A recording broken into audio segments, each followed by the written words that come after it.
Well, hello, everybody. I'm sitting here wondering why it's so dark. It's because I didn't have my light on. Happy Thursday. 5/18/23. Good to see you here. Today's a pretty good day. And I'm going to tell you why. So, I'm going to open the show with some good news. Going on, Paul Maitland. Oi, oi. So today, I had my follow-up appointment with my oncologist. Now, what's going on, Chef? That is usually a pretty scary time for anybody who has to go through it. So this was my 6-month blood panel to see how it has gone on, Dangle, how it has progressed.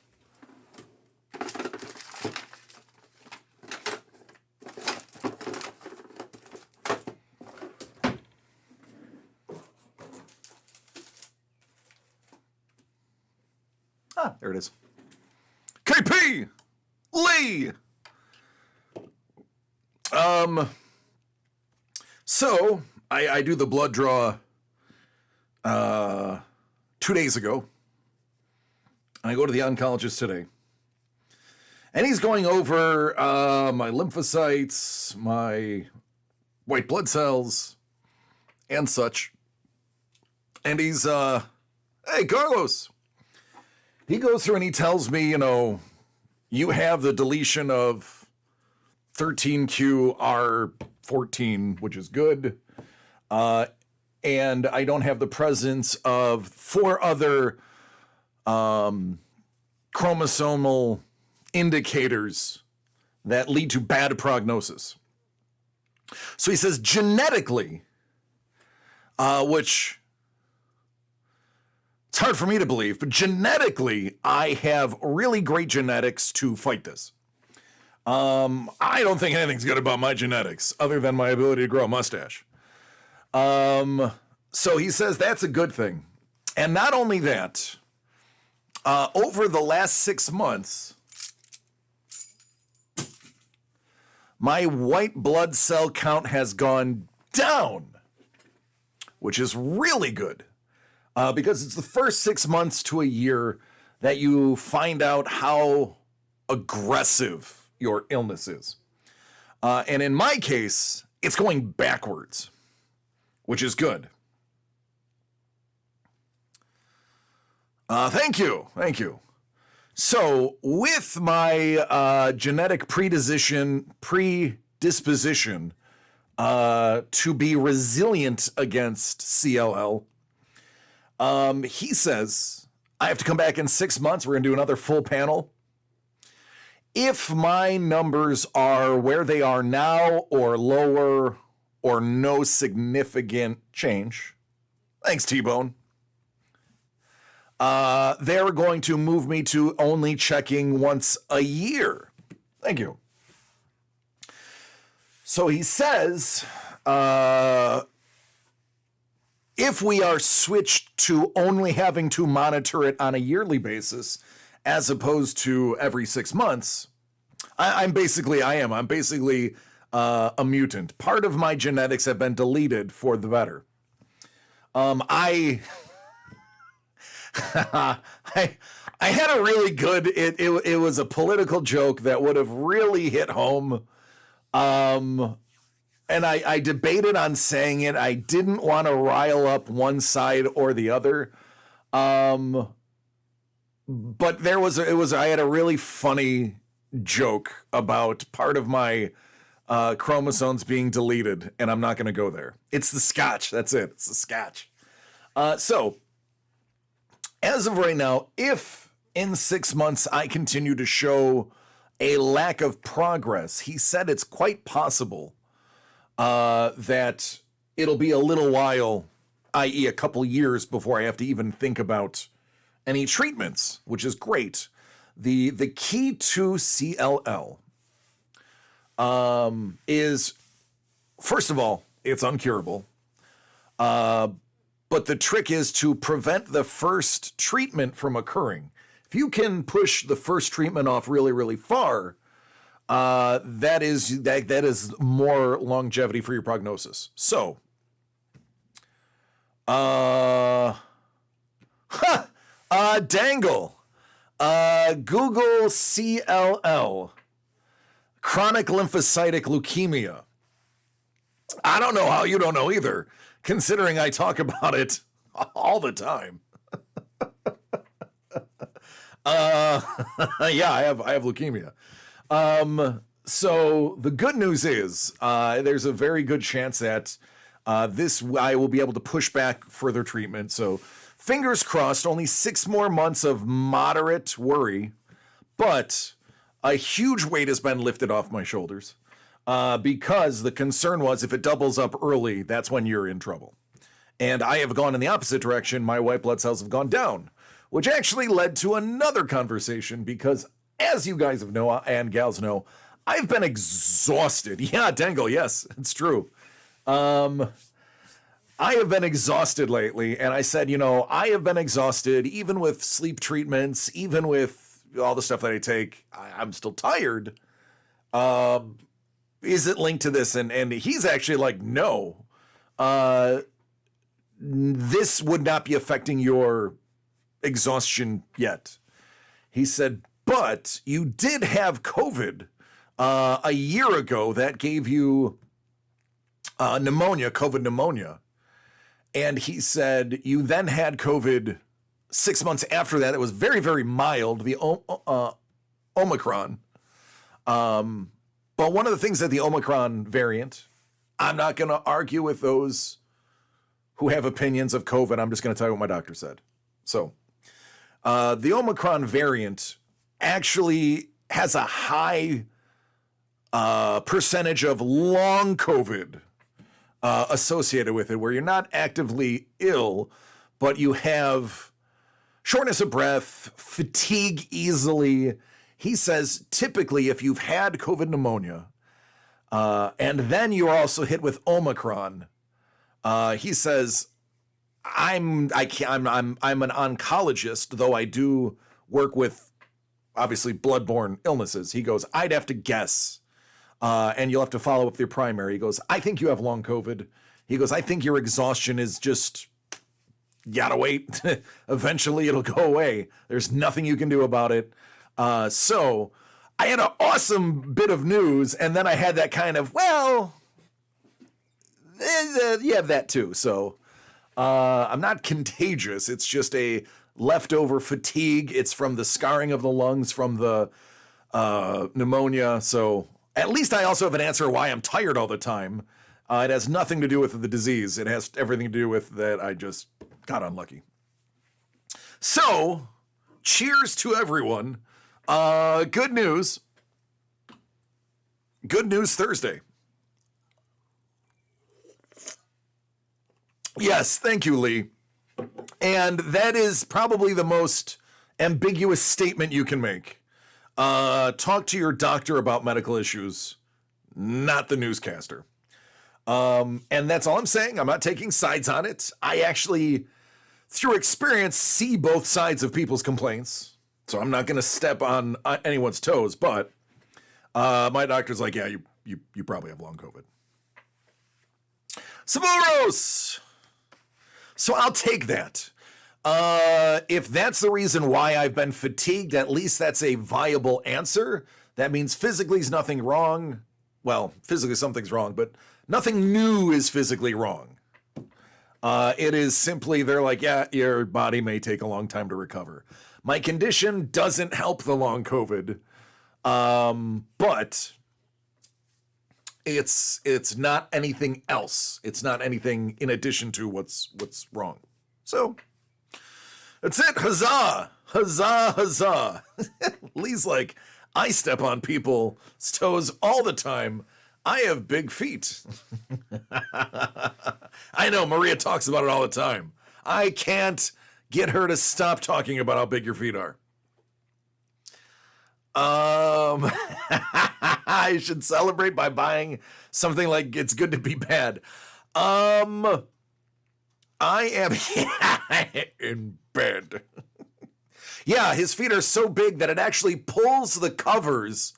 His toes. It's a length thing. So when he's laying on his back, his feet are so tall that in order for the tent to be pitched, it pulls the covers down, and it's like the covers only go up to here because of how tall the feet push the covers up. A wrestler guy, a dinosaur, a sloth, and nothing. I want to be nothing. Sideshow Cozy.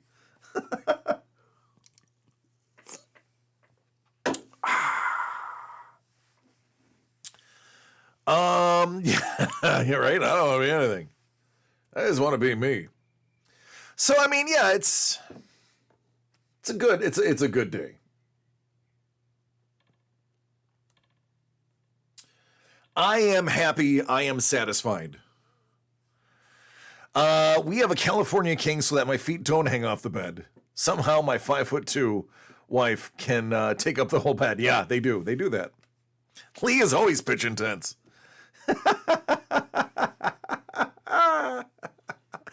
Lee's like, I like camping. Now that I'm in California, I should have a California king. I am only 6 feet.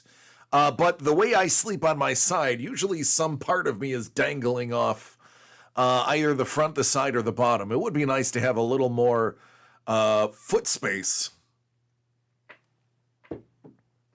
So yeah, good day.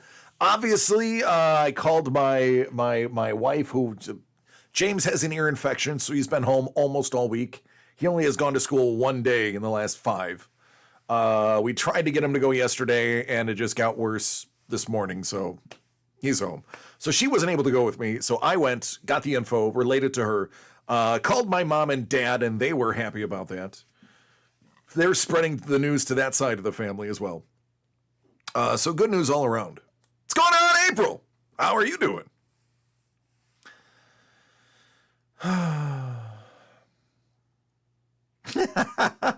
I haven't been camping in at least a decade. Is it a decade? Hold on, let me think about it. Probably 15 years. 12 to 15. Peachy Keen. I haven't heard that in a while. I like it.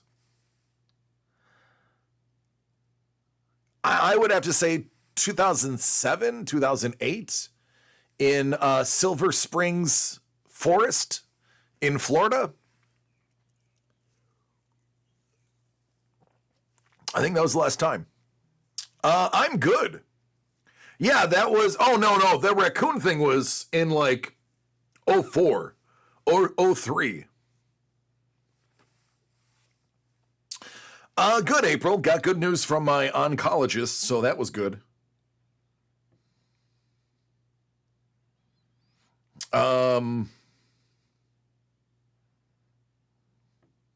Yeah.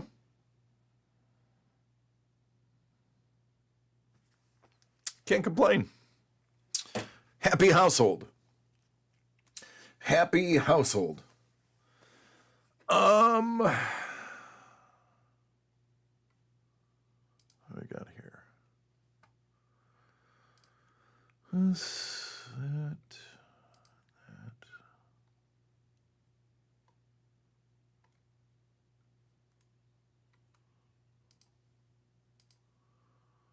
I didn't set up any of my stuff because, I'm bad at my job. Super lazy. I'm going to blame the long COVID. It's all the long COVID fault. All right, now my windows are open. Now you guys can buy stuff if you want. Otherwise, I wouldn't have been able to open anything. Let's get one of these open for good measure, too.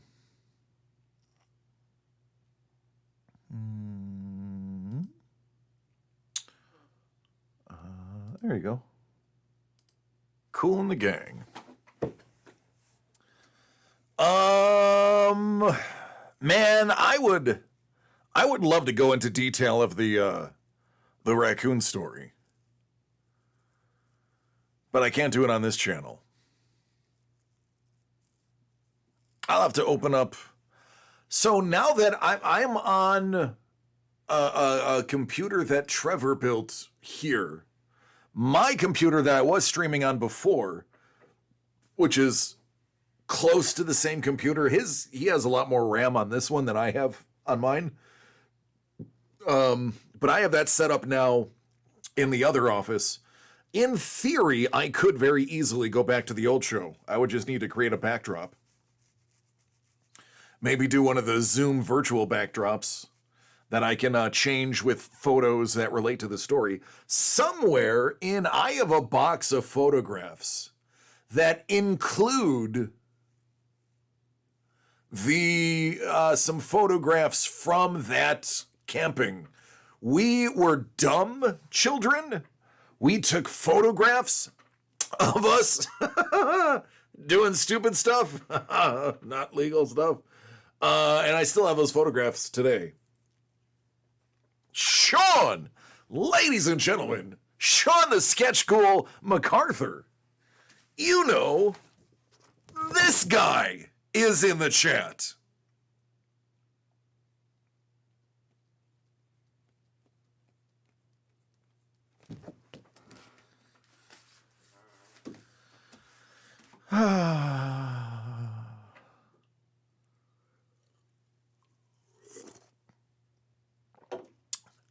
Yeah.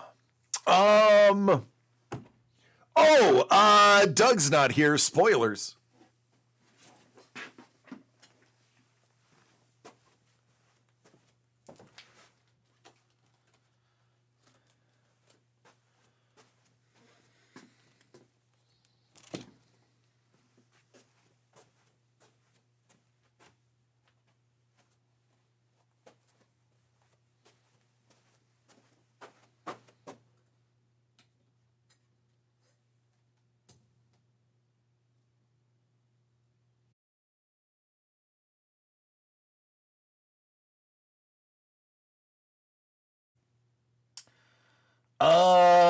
Sketch Ghoul is in this one, which is why I'm going to do spoilers of it. This isn't going to be out for a little while. This one is at least 2 weeks away, I believe. I don't even know. I'm terrible. Again, terrible at part of my job. That part of the job would be keeping secrets, being organized, and listening. So most of my job.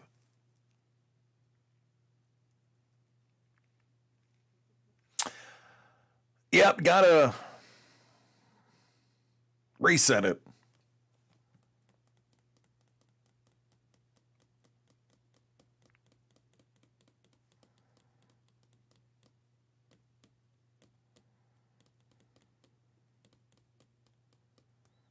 All right. So,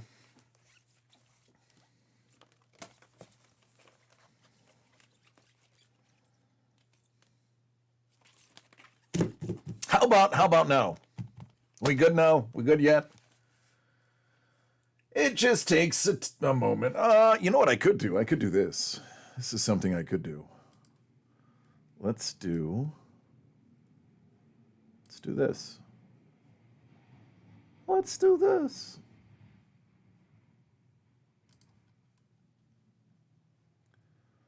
Will you allow me to pop this out?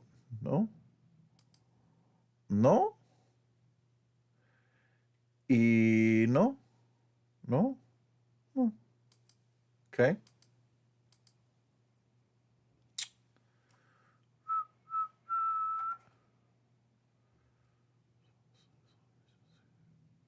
It's true. I was singing a song about goblins. It's actually a fact.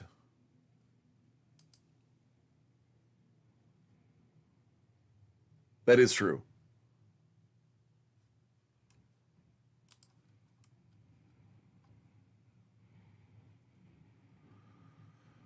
Let's see if I can utilize this chat.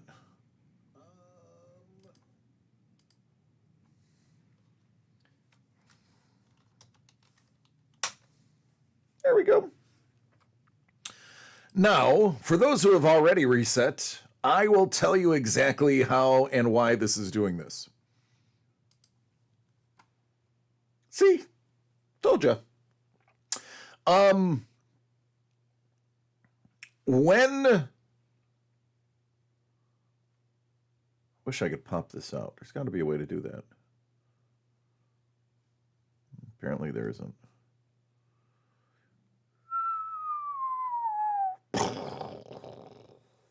Okay, well, whatevs. What up, Dave? So, whenever we lose the connection, whenever our connection drops here, we're not on a delay, but we are on a 60-second to 2-minute backup, which means video. And then it'll interrupt and you'll lose sound. When you lose sound, then you have to wait about 60 seconds and then reset. When you reset, the sound will then be on. Again, we're tearing down the system when Trevor gets up here and building it new. Right now, it's based off of YouTube. We're going to have it based off of Twitch and saving to YouTube and see if that makes a difference, but I can't do that until next week. But anyway, that's where we are on that. So, before that happened, where was I? What was I doing?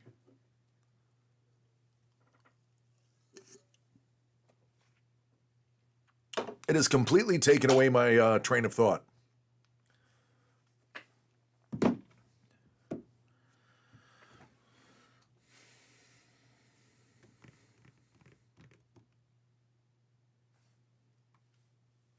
Showing us something from box 3. Nope. Oh, yeah, spoilers. That's right.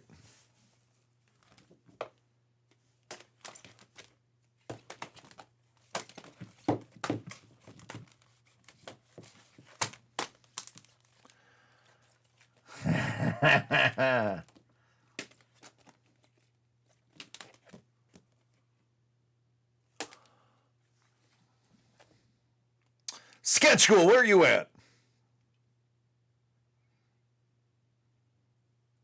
What's in the box?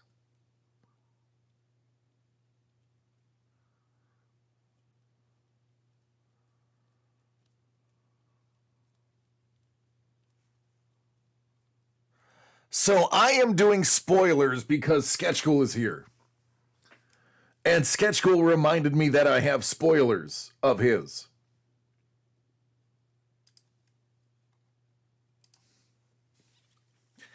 Now, without somebody involved in, if it's Gwyneth Paltrow's head, I'm out. If it's Gwyneth Paltrow's head, I'm actually in. I'm going to ask this of people not illustrating this break, if they can figure out what the theme is.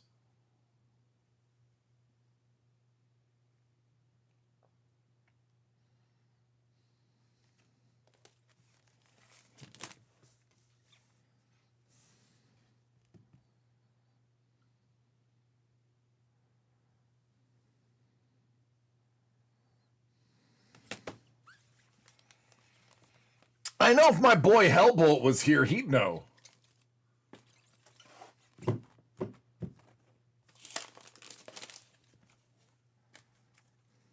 Oh, Brent! Brent is like, that's anime. Brent's like, hell yeah, I got that, homie. Little bebop action. I mean, come on now. Little manga? Who doesn't like manga? By the way, that is spot on. If you've never seen it, If you've never seen Sailor Moon, these are dead ass on top.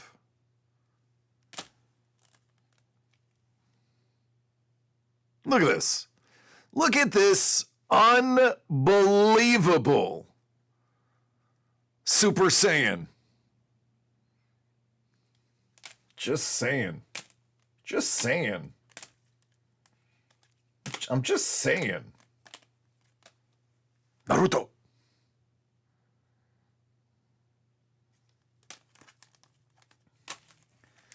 Yeah, we got something coming up. We got something coming up for the hardcore nerds, the people that love. And we have a new artist that we will be featuring.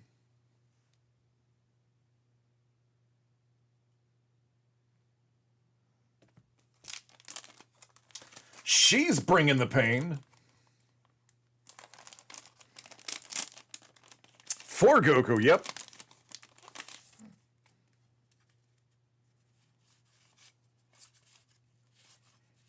These are so good. These ones, these are raw. I haven't had a chance. These are so newly arrived. I don't even have them in the cases yet.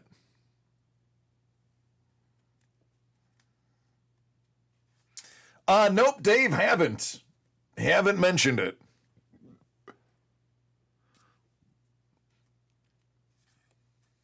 This one is pretty recognizable. Hey, Mondo! Any Demon Slayer, he says?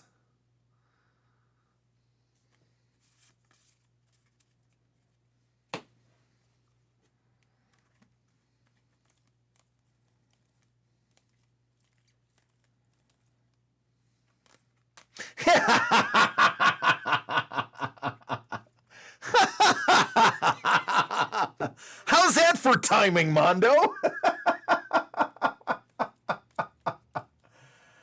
Oh, dig it, man. Oh, yeah, so many. So many to pick from. Don Wynn. Don Wynn is also in on this. I know y'all love yourself some Don Wynn. We've seen it. Mr. Balrog himself. Thank you, Mondo. It is. You know, it's because the Quan is like the Force. You can't see it. It just affects you. And you have to feel the flow of the Force. And you walked in, and that happened to be the top card as I was showing it. These are going to blow your mind.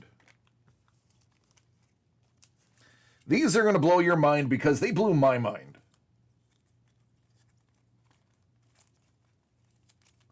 And I get these in order. These two are not... Baraka.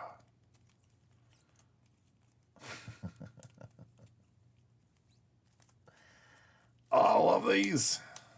First of all, I just want to show you like my favorite Pokemon in the world. There's my spirit animal.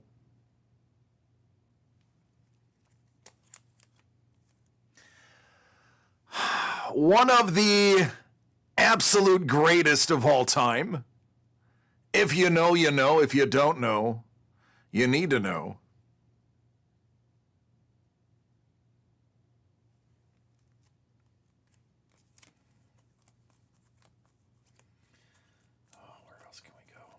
I don't want to give away all the good ones. I want to give away all the good ones. Oh, that one's good too. Okay, we'll do that one.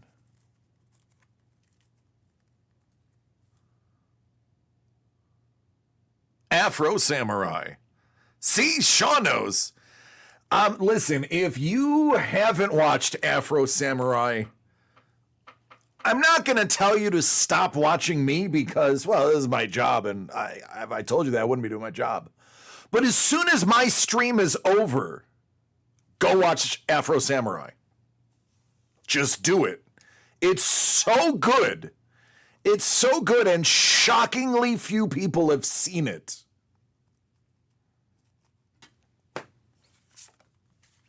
Shockingly few people.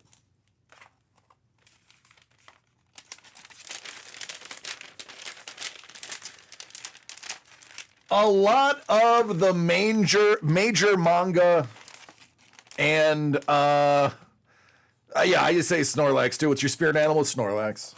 How about a little watercolor? How about a little Gundam? Yeah.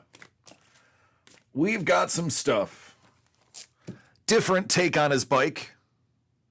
More whimsical. We have a little something coming up in the future. That is your Thursday spoiler.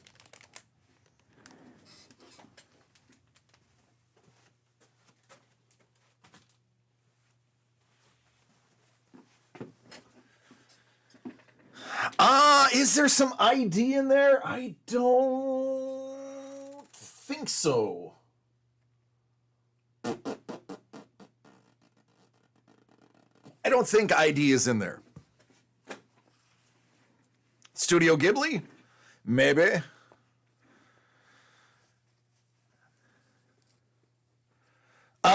He does use, well, she, I think, uses that bike or a similar bike. He does the Cowboy Bebop suit. I gotta look. It is the Akira bike, yeah. Yeah,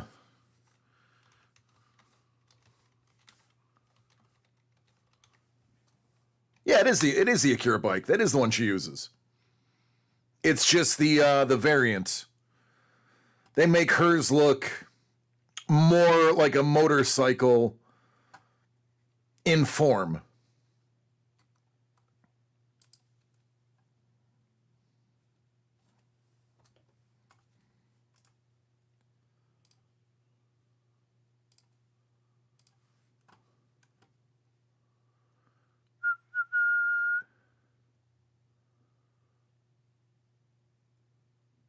There you go.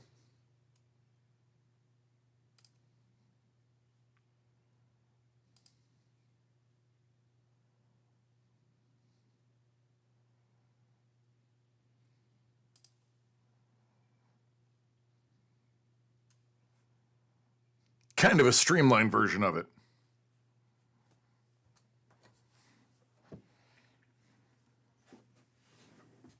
Ready Player One, in my opinion, is still one of the best pop culture movies to come out of the last 25 years. Tell me I'm wrong.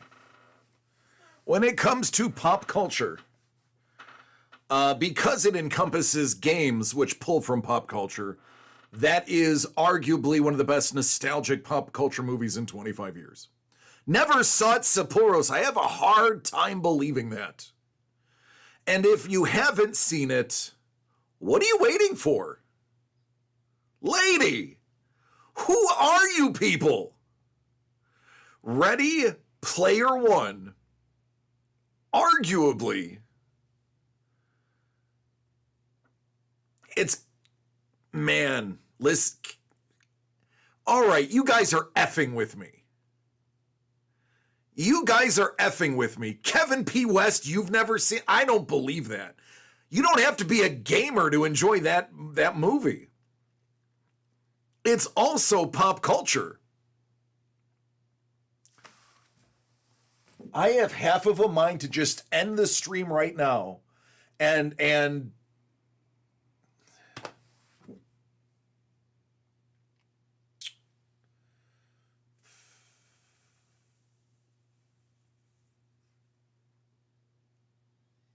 it's not a gamer thing. Oh, Mondo knows. Seen it, loved it.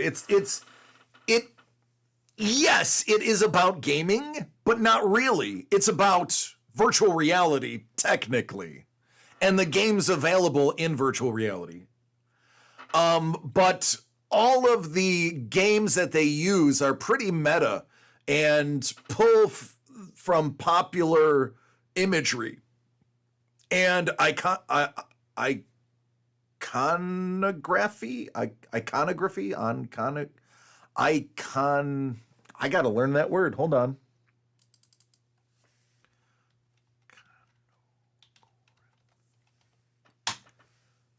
Iconography?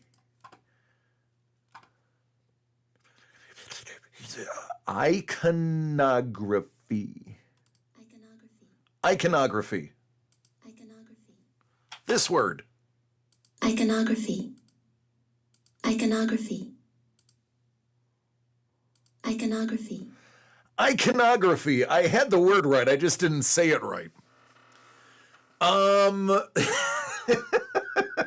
knew the word. I just didn't know how to say it. Again, when you learn from reading, those who learn from reading tend to mispronounce words because they're learning it from the page and not from a person.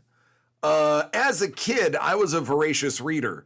Then my ADD got worse as I progressed in my youth, and I could no longer read. Euconography? Iconography? Weaconography. It is... How do I say it without spoiling anything now? The cast is very well done. The main character was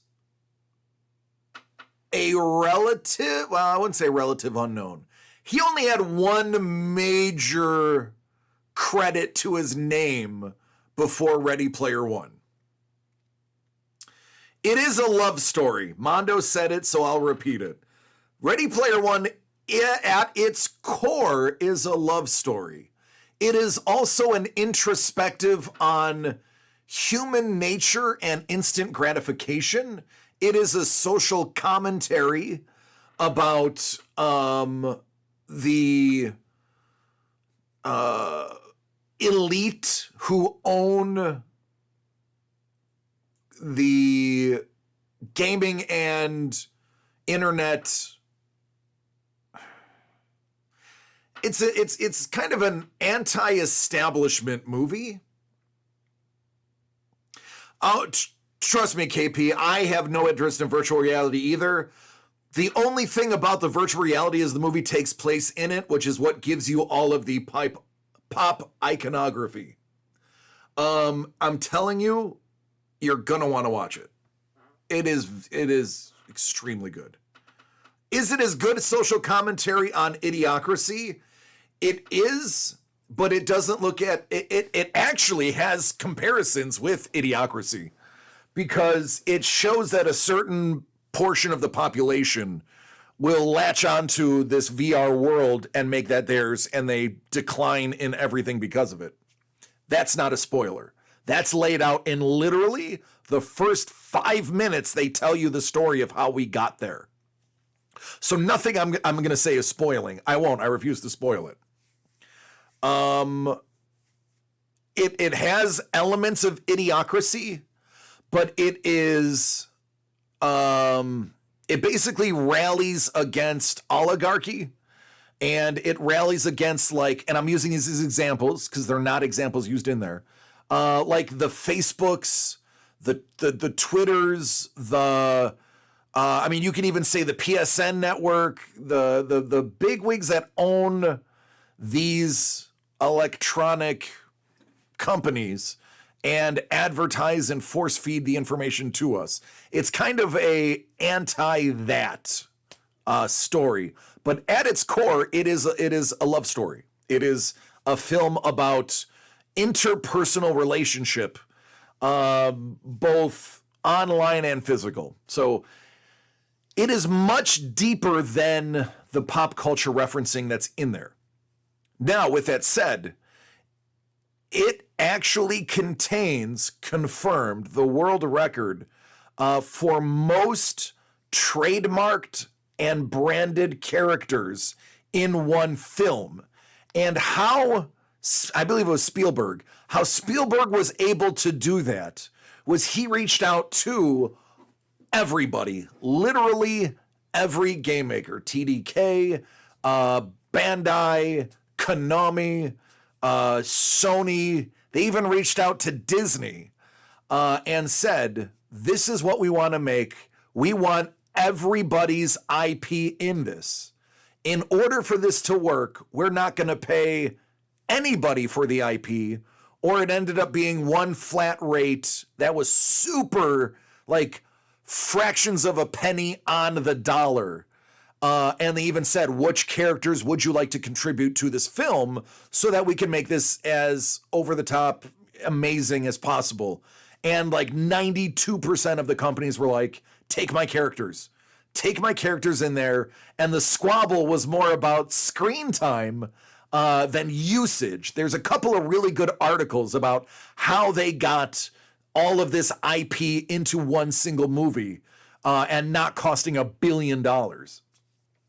And it is because a lot of people as a whole said, oh, dang, this is a really good vehicle for us.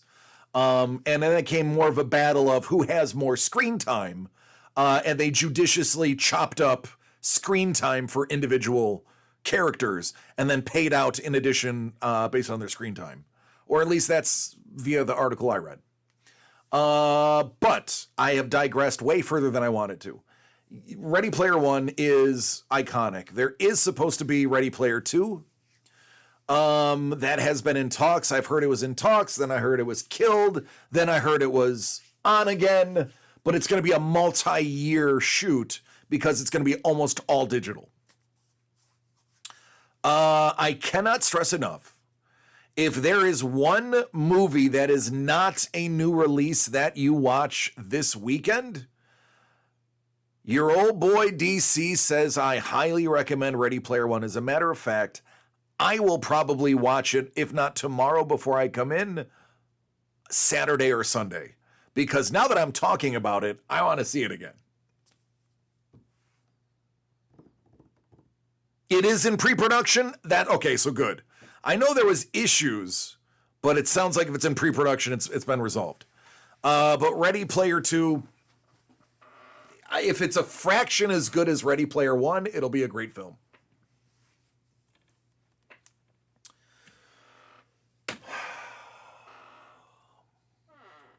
Boy, that escalated quickly.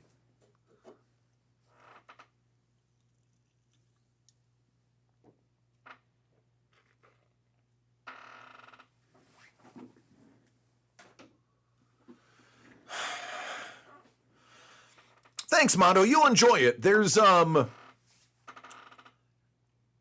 a lot of rough language. Dave's like, I derailed us. There's not a lot of rough language. There's a little bit. It's not bad. They do drop a couple of curse words in there. There's no legitimate violence. It's all video game violence. And it's typically done in a way that is not gory. It is like how the character would die in their respective game. I don't think there's any blood. You don't think Addie has seen it? Okay. I don't think there's any blood per se. I don't recall any blood. There's guns, there's knives, there's, video game violence, but not like, it's really good. It's really good. No gore, I'm out. Oh, there's plenty of death and murder and dismemberment, but it's digitized in like gamer style. The elevator bleeding, that's right. I forgot the elevator bleeding. We're talking about the movie Ready Player One. No blood. Yeah, coins. Coins is the fictional blood. It's true. It is actually. That's true.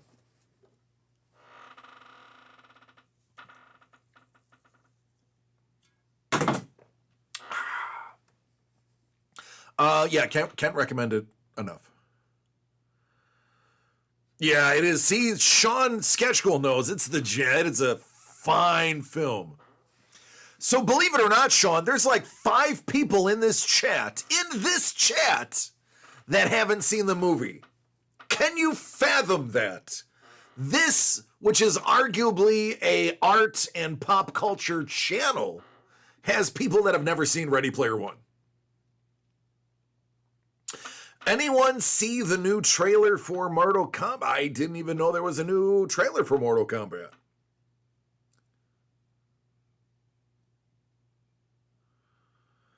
Peer pressure on display. Do it. Do it. You won't. Do it. Do it. You won't. Paul's like 6.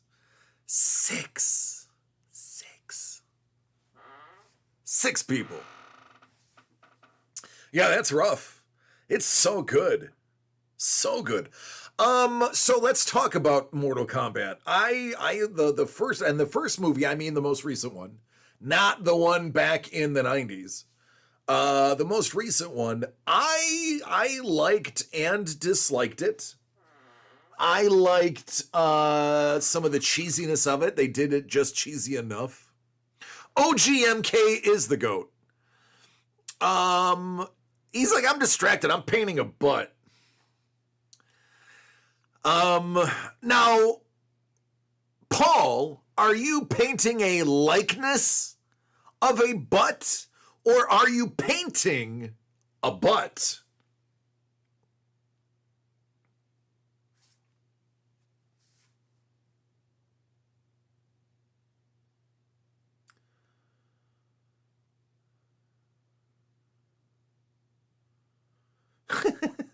A lady.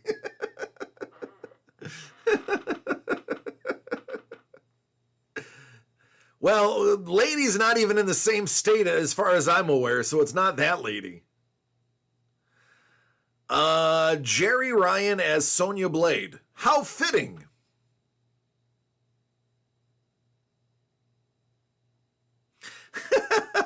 It's all good. So there were some really good usages of character in the newer one. There were some really bad usages of characters. The whole basis of their powers, I was like, come on. Come on. But with that said, there were some pretty cool usages of the characters. Some of the characters were really awesome. Some of the characters were like hot garbage. I was going to say warm ass, but I shouldn't say that on camera. Paul says, I'm painting a butt, not painting a butt. I was going to say, if you're painting a butt, we are done with this stream. I love you all. I am going to send you over to Paul's stream, and we're going to watch him paint on a butt. That is high quality family television.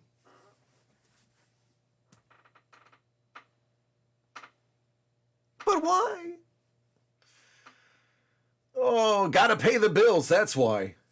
He's gotta paint a butt just to pay the bills.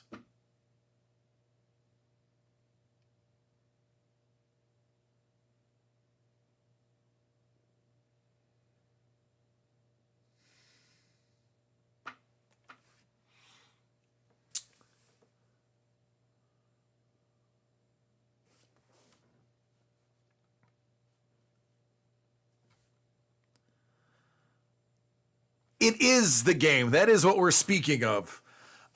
He got me talking. I misconstrued it as the movie, but Carlos meant the game. I took it as the movie. So I was going into the movie, but Carlos was referencing the game. Chef, what did you miss? Paul Maitland's painting a butt? And Ready Player One is a movie that if you haven't seen, you have to see. Or else we can't be friends.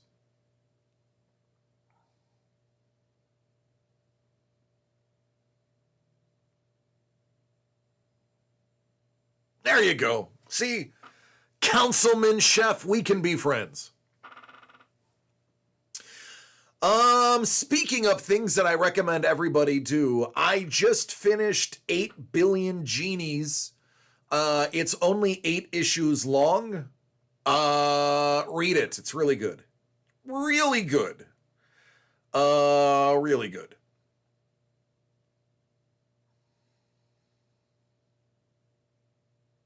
The new Evil Dead. Did Sam Raimi do the new Evil Dead? Or is he out on this one?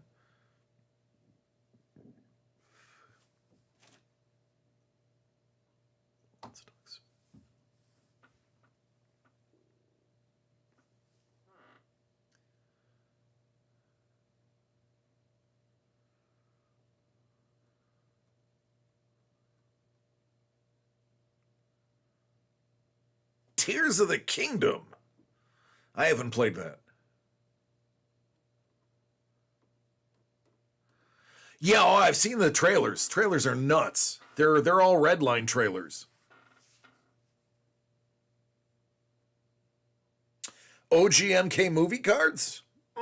Interesting.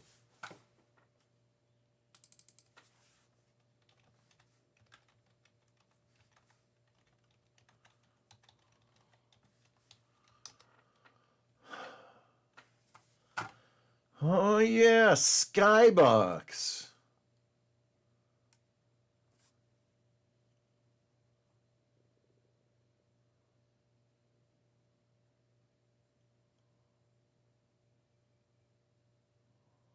Holy crap, those are expensive.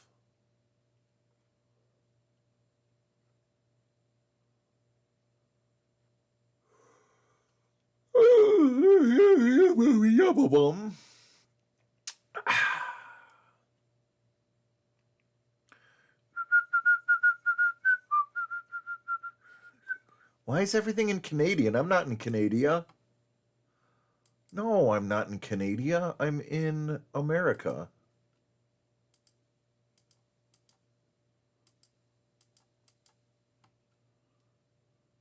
There we go.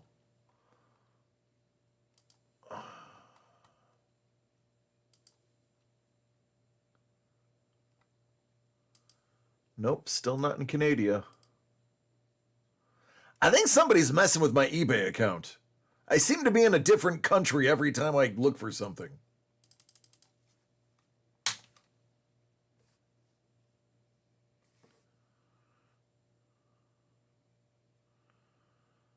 Glorious. Yeah.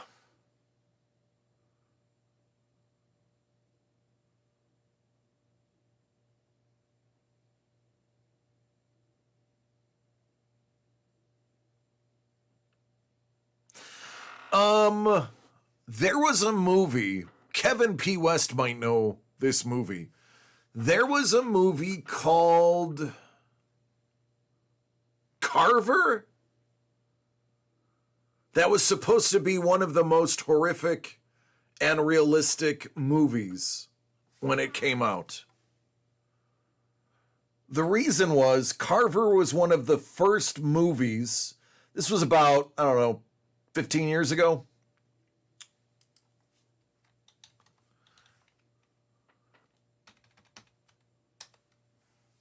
Let me see if this is the one.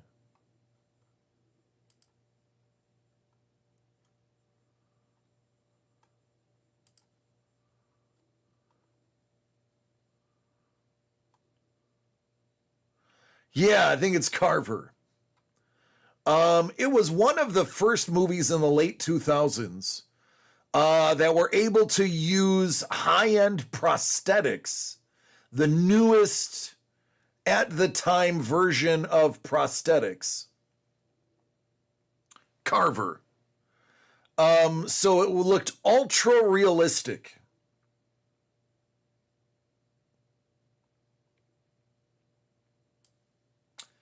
And there was a lot of smashing with sledgehammers in it. And dudes getting parts squished with pliers. That was gross. That was one of the worst movies I think I've ever seen. I saw it. I worked at that time. I was working at Blockbuster Video. Of course I worked at Blockbuster, right? I was the assistant manager of a Blockbuster Video. And somebody rented the movie and came back pissed. And I'm like, he's like yelling. He's like, how can you sell this filth? And I'm like, we don't sell it, we rent it. That just set him off even more. And he's like, this is the most disgusting thing I've ever seen. This is terrible. I can't believe that you put this filth on there. I'm like, sir, it's a rated R horror film. Literally the back cover of the thing has a mutilated body on it. I don't know what you want from me. He's like, these real people getting killed in this. And I'm like, No. Real people are not getting killed in this. I was like, it's all fake.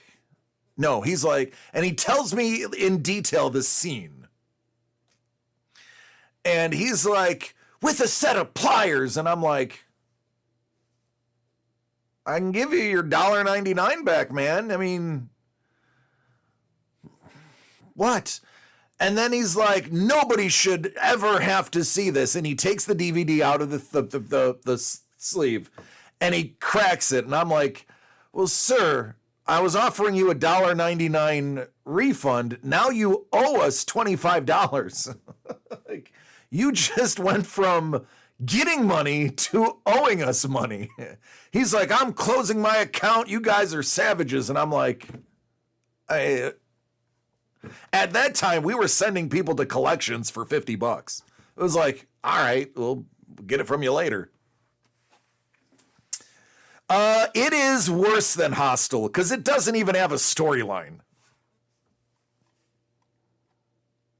It was bad. It was not a good movie. I'm not saying it was a good movie, but it was a horror film for sure.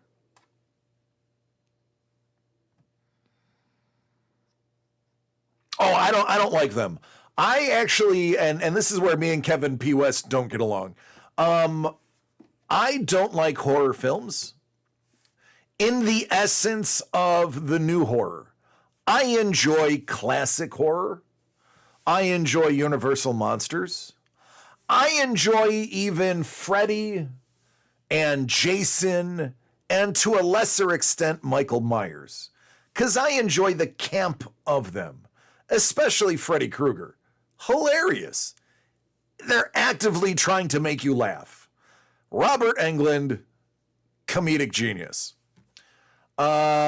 Jason Voorhees was like the trope of horror. Like everything that all of the things that they say, oh, this is like the movie Scream, basically takes a cue from everything Jason did. And that's how they talk about like the rules of horror. Was from, I would argue, Friday the 13th's consistent use of certain tropes. Yeah, April, I know. He's a local in Laguna. He's a very well-educated, well-spoken person, but an absolute pervert as well. And I don't mean that as in like pedo pervert, as in like he loves ladies.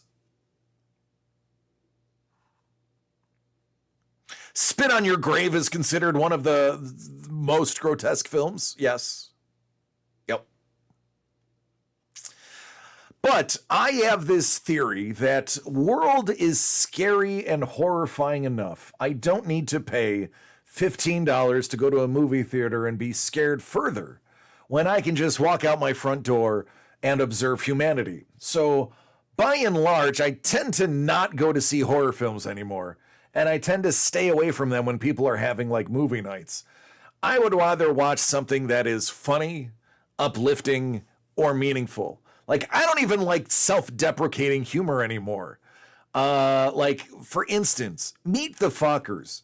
Listen, I understand Meet the Fockers is a hilarious movie. I understand the basis of the film. I know the style of humor and Ben Stiller. With that said, I can't stand horrible things happening to the same person over and over again. Believe it or not, I was bullied pretty heavily in school. I was mocked pretty relentlessly for the first 20 years of my life. I don't need to self-deprecate any more than I already do, which is for you guys for fun. I don't want to see other people going through that because it triggers those emotions in me like, damn, I know how that feels. So me, by choice, while I understand and respect those genres, I'm going to stick to the funny things and uplifting ones. Heavyweights, yes. Pumpkinhead, also funny.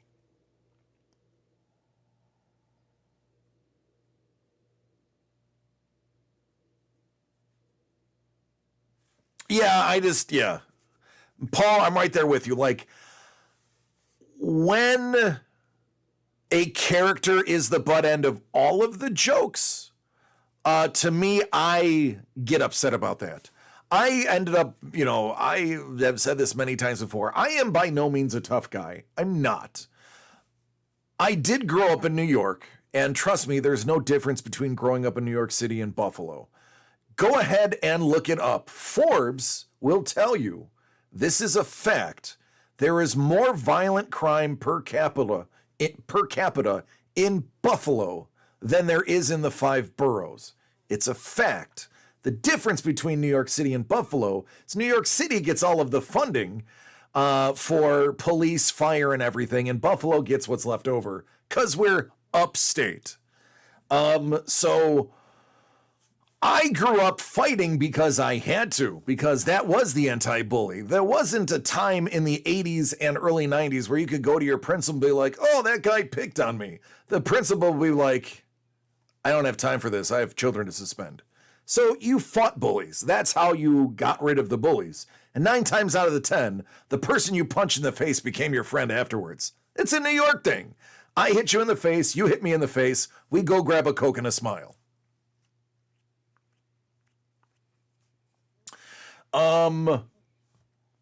But I don't like those because it makes me feel like I have to fight somebody afterwards. Anyway, Carlos knows. Carlos is knows those mean streets. Carlos, to give you an idea, granted, some of my youth was in Colden, which nothing happens. I worked on a farm. But before that, I lived on Dwyer next to Harlem Road in the West Seneca, South Buffalo border. After I got out of the military, I lived on Prospect up on the west side. And then I moved to Niagara Street. Carlos understands. I don't have to tell anybody anything else. If you're from Buffalo and I say I lived on Prospect on the west side and I lived on Niagara on the northwest side, I don't have any problems. John Carpenter's The Thing is spectacular. Yeah, Dave, exactly. 3 of my 4 best friends I have punched in the face and they punched me in the face. That is like especially a South Buffalo thing. You fought your friends and you gained friends typically by fighting them. It's always a cock of the walk type thing. Like somebody would be peacocking, somebody else would check them, you'd fight, and then you realize you're both tough or both not tough, and then decide to be friends because you didn't want the competition. It's kind of how gangs were made, but I was not in a gang. Yeah, that's right. You had to fight back in the day. In the 80s and 90s, you had to fist fight. And back then, nobody stabbed anybody. Nobody shot anybody. You'd have a fist fight. You'd literally pick the person off the ground, or at least the next day be like, yeah, hey, that was a hell of a fight. And then you were friends. You would go out and get a pizza sub or some wings. Drew Struzan designed the poster for The Thing. He did.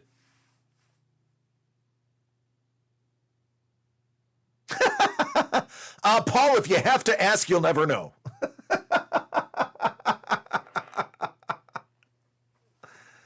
Wait, what, lady?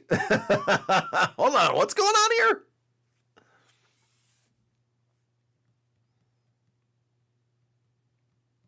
The Mist was a really well-made film. The premise was very good as well.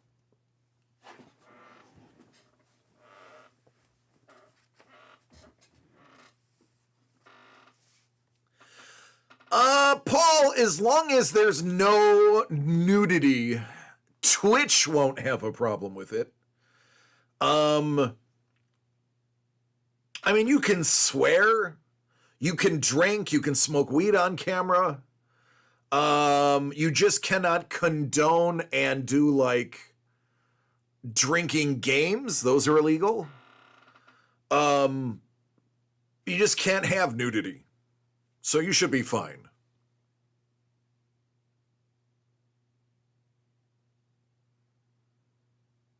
Black and white version of The Mist, I would watch that.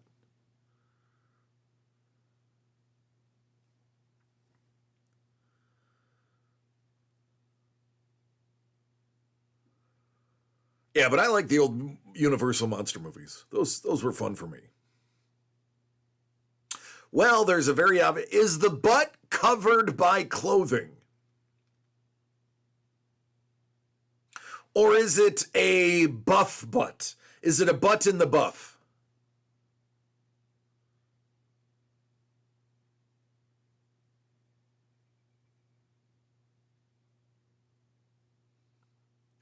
Arachnophobia?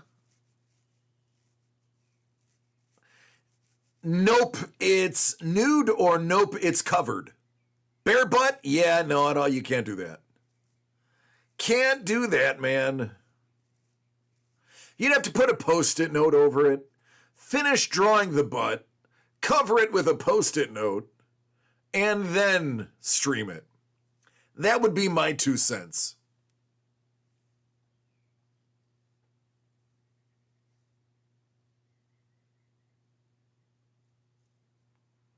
I feel like I just said that, Paul. I might be on a delay. Unless you're confirming what I said.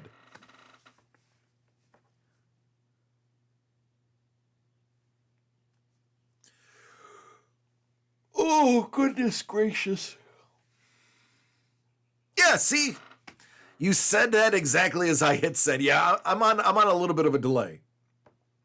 I am not full live. I am on, I believe, even before you guys see me, I have a set, and I want to say a 10-second delay. I think I'm on a 10-second delay with a 2-minute record length. The reason I have that, the 10-second delay, is so I can dump the feed if something happens.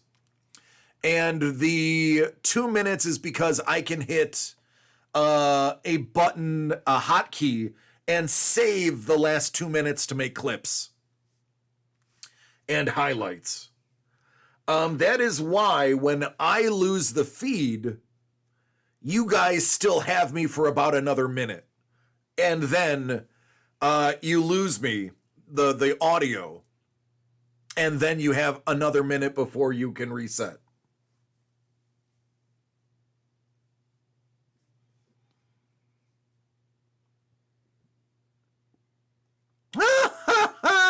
I love it. Drew bikinis on all the girls. That's great. I like that.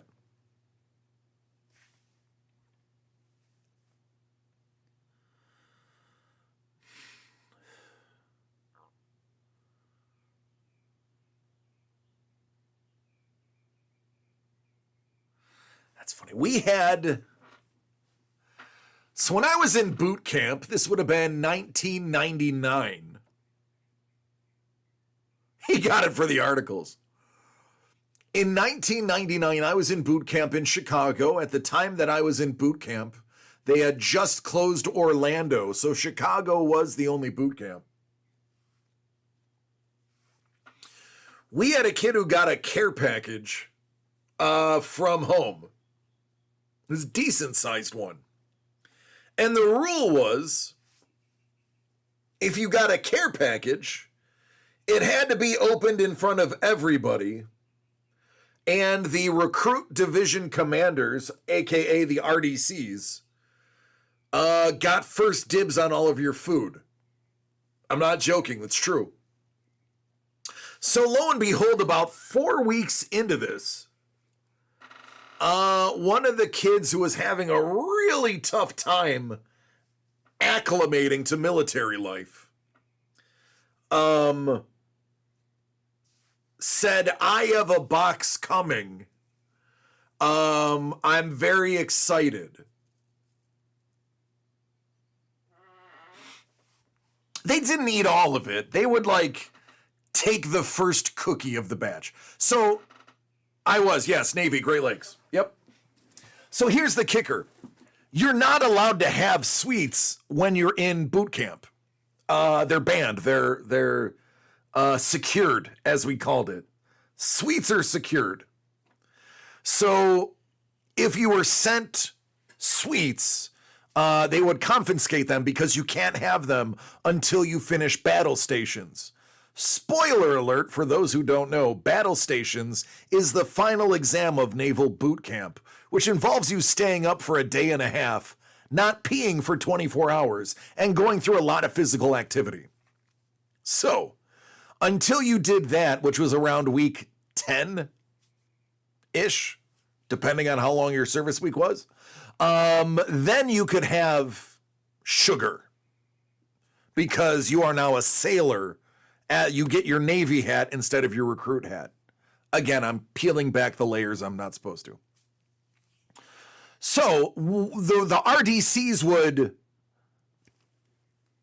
take one to see if they're sugar-free or, sugar.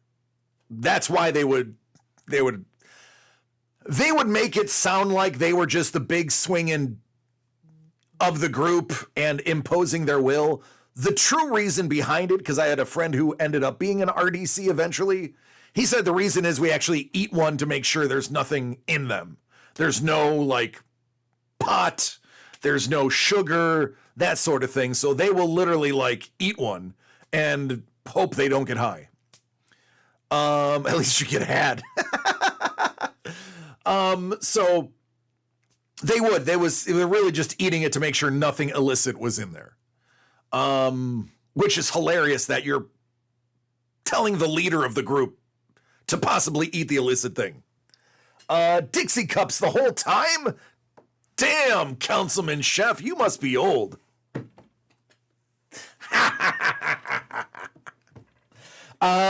We were allowed to wear our Dixie cups if we were only in uniform. So my class was one of the last classes to get the dungarees. By the way, if you want a beautiful sight, ladies, and some of you gentlemen, you have to see 20-year-old, 185-pound, 6-foot-tall me in tight-ass bell-bottom dungarees. It'll get your motor running. Yes, send a box to get my boss stone, please. So anyway, I don't remember the kid's name. But he gets it, and right on top is this big thing of cookies. So immediately the RDC goes, all right, that's mine. He lifts up the cookies, and there are 4 Playgirl magazines on the bottom of the thing. And then back pockets on the front, nothing says fashion like that. No, real talk, the bell-bottom denim dungarees, greatest pants I ever wore. I was, not to brag, it was just a fact, I was a 3-sport athlete growing up, and my parents were both gymnasts. Genetically, if you were to see my legs, I have big thighs and calves. Not fat, we're very muscular. All of my brothers, just through DNA, we just are stout people when it comes to our lower extremities. So I have, a baseball player's butt. I have gymnast's legs. So when I would put them on, it was like, hey, look at these. When some of the other guys would put them on, you're like, oh, where's your butt? You would have to call Maitland and be like, hey, Paul, paint that guy a butt because he doesn't have one. Hey, what's going on, Doug? We're talking about my butt in dungarees. Kevin's like, sailor. Hey, sailor. But I digress. So there's these 4 magazines. And then on top of that, there was a toy. And the RDC's like, looks at him, looks at the box, looks at him, looks at the box, looks at him and goes, did you order these or are your family trying to get you out of here? Doug's like, all right, I'm out. And the guy's like, no, they sent them unsolicited. And he's like, you're not leaving. We're not throwing you out. You will graduate boot camp. And the kid was like, walked away. He was trying to get out and thought he could play that angle. Spoilers, In the late 90s, Don't Ask, Don't Tell was there. So there was, he can't get out for being gay then. Different before then. Before, in like the 80s, they could throw you out if they suspected you of being homosexual. In the 90s, they moved to Don't Ask, Don't Tell, so you couldn't get thrown out. Well, he apparently was under the idea that he could get thrown out if he had his parents send him a bunch of stuff. But anyway, it was hilarious because after the cookie was tried, his punishment for trying to quit was they passed the chocolate chip cookies around, and everybody in the division got a cookie except the kid. And as somebody who had not had sugar in 3 months, that cookie was delicious and not filled with pot. No, play Girl magazine. Yeah, and a toy. So, yeah, it was a ploy. Seconds later, you'll be able to refresh.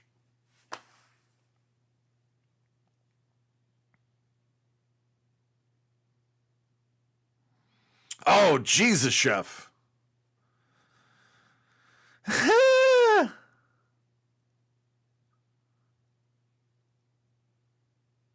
That's hilarious.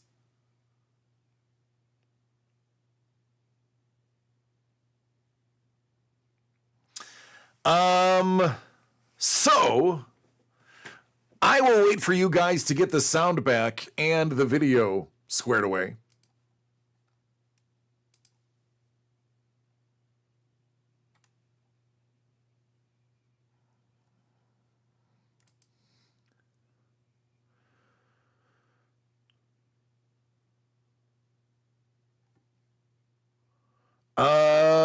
Yeah, Mondo. I'm just resetting I'm actually on Twitch now on my account.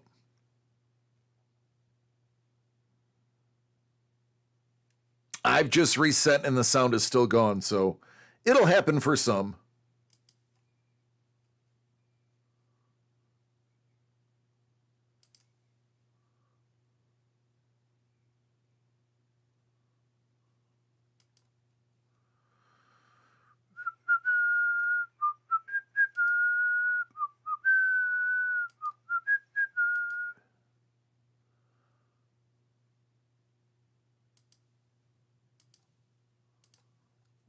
Excuse me.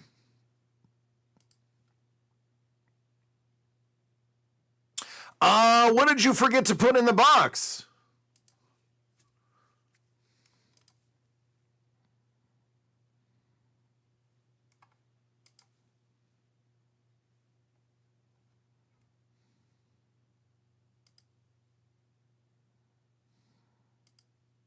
Tickets to Comic-Con.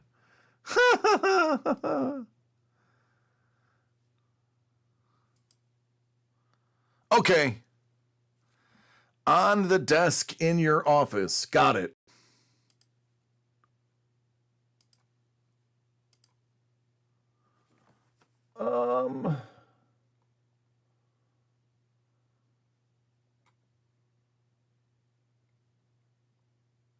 All right, let me see now.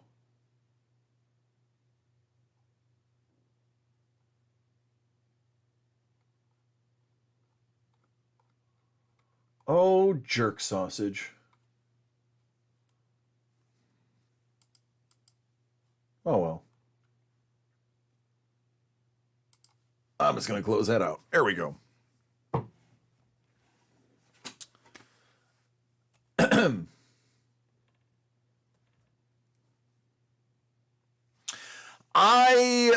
Let me see. What did I have?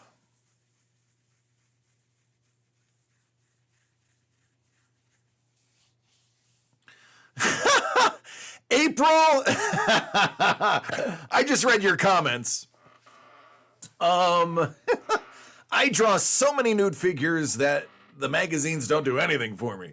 Yeah, I guess when you're an artist, you kind of get desensitized to that. I worked in a gentleman's club as a doorman and an interior bouncer. as well as a VIP room security guard. And I can tell you honestly, I am desensitized to most nudity in person.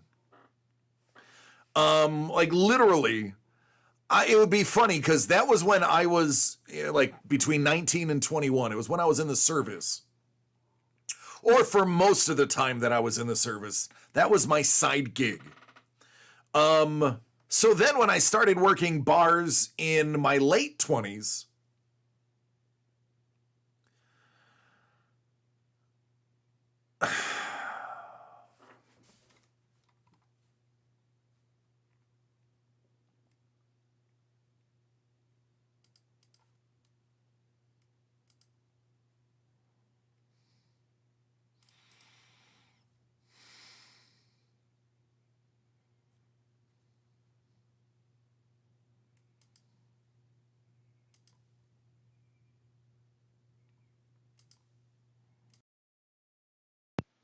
can you hear me now?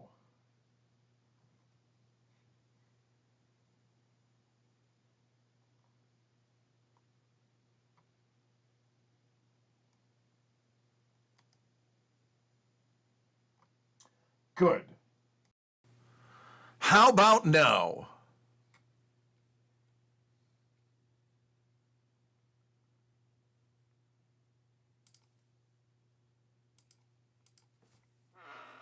Excellent.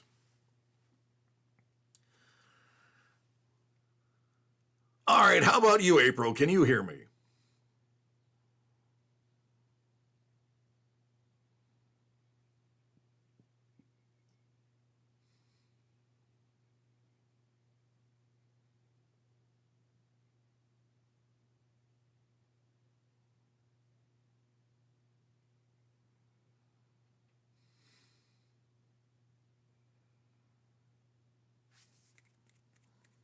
All right, April, I'll see you later. So as I was saying, so I became so desensitized to nudity that when I was in my late 20s and I was working the nightclubs in Buffalo, I worked at a nightclub called JP Bullfeathers. It doesn't exist anymore, but it was actually a really good restaurant during the day and a little towny bar / college bar at night. So I would be working the door and I would get like obvious fake IDs. I became an absolute doctor at spotting a fake ID at a small glance. And because of my desensitized nature, it would be funny seeing all of these little college girls. When I would bust them on their fake ID, they'd be like, what if I flashed you? Would you let me in? And I'm like, honey, you don't have anything that I haven't seen a million times. Not interested, please leave. And it was funny because they would be stunned that I was not willing to see them flash me for special treatment.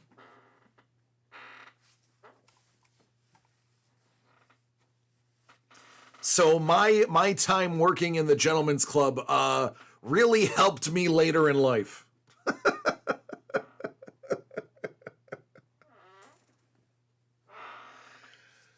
Oh, goodness.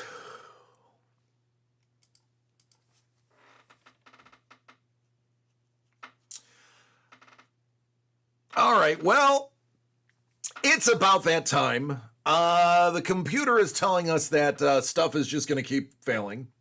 So tomorrow is a very big day.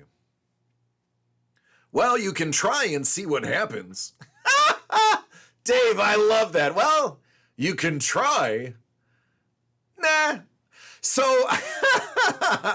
that is one way to look at it. But then I would feel like, think of the confidence blow that poor girl would have.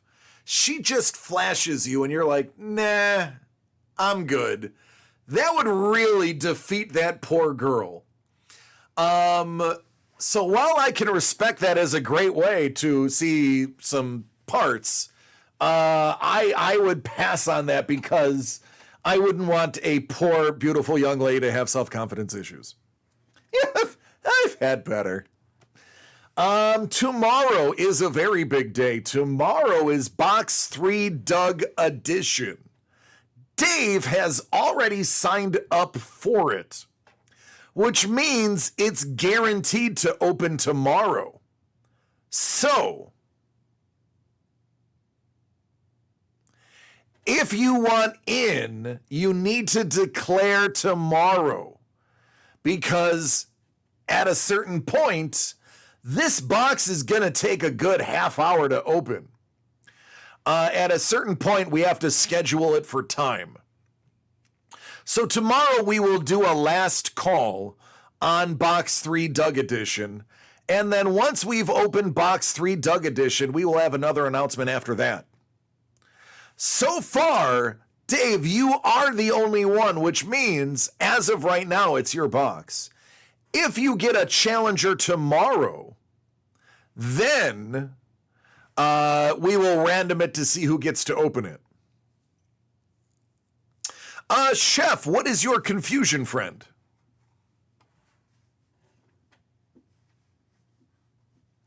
Saboros, Box 3 is actually going to be a continued series. Each series will be one box. It'll be Box 3 Doug Edition, Box 3 Trevor Edition, Box 3 DC Edition, Box 3 Lee Edition, and who knows, maybe Box 3 Random Bum Sleeping on the Corner series. But we have an additional limited run announced tomorrow as well. Box 3 Doug Edition was announced yesterday. It is one box. It is $533.33. Because it's only one box, you have to commit to buying it. Depending on how many commit to buying it, we will random it tomorrow. It's one box, and it is all about Doug's interests and his life. There are currently 28 items in there. It looks like he has more items to put in. But there is one item by itself. One of those 28 items by itself is worth more than half of what you're paying for it. Now, I'm not saying every item in there is worth more than half you're paying for it, but there's one really big piece of history in there that is worth more than half of the cost. That alone, trust me, will make it worth your while.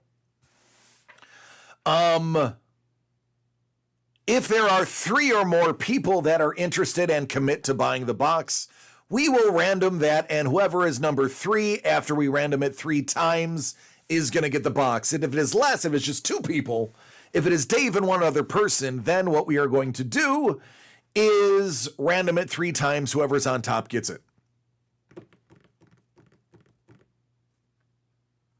All right, sounds good. That will make 29 items in there, I believe. So it is the first and only Box 3 thus far, with future Box 3s coming. Toot sweet. With that said, I'm going to call it a night. I am tired. Let me see if I can pull this up. I need this one. You too, Saporos.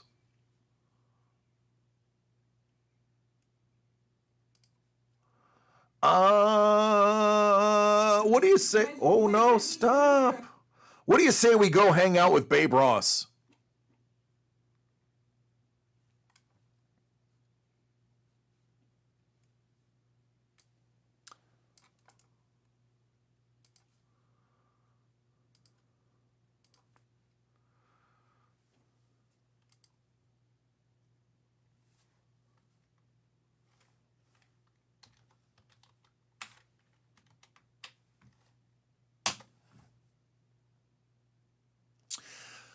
All right, everybody. I love each and every one of you. Please take care of yourselves and each other because you are going to want to be here tomorrow.